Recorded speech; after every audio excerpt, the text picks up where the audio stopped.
في يوم من الأيام كان في بنت بتصحى من النوم تروح ليومها، تخلص اللي وراها وترجع تنام، وبعدين تصحى تاني يوم تلاقي نفسها في نفس المشهد اللي بيتكرر كل يوم. لا هي فرحانة فرح حقيقي ولا حتى زعلانة زعل واضح. كانت دايما بتقول أنا مش حاسة بحاجة، وكأن الأيام كلها لون واحد. الغريب إن الناس حواليها كانوا فاكرين إنها بخير، بتضحك أحيانا وتتكلم عادي وبتعمل المطلوب منها، لكن جواها كان في فراغ هادي، فراغ مش بيصرخ لكنه موجود.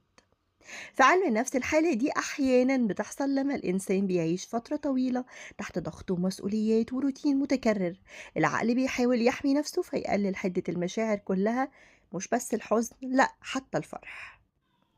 كانت البنت كل يوم مستنية حاجة كبيرة تحصل علشان تحس بالحياة، لكن الحقيقة إن الحياة مش دايما محتاجة أحداث كبيرة.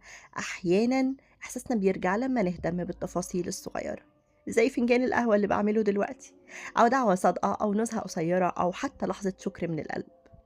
وبدأت البنت تفهم إن المشكلة مش إن الحياة واقفة، المشكلة إنها كانت عايشة على وضع حياة النجاة مش على وضع الحياة. فقررت كل يوم تعمل حاجة جديدة، ولو بسيطة جدا، تقرأ صفحة، تتعلم كلمة، تكلم شخص بتحبه، أو تكتب شعورها على ورقة. ومع الوقت بدأت الألوان ترجع تدريجيا لحياتها، لأن الحياة مش دايما محتاجة تغيير كبير، أحيانا محتاجة إننا نرجع بس نحس باللي إحنا بنملكه أصلا، بدل ما نستنى اللي ناقصنا.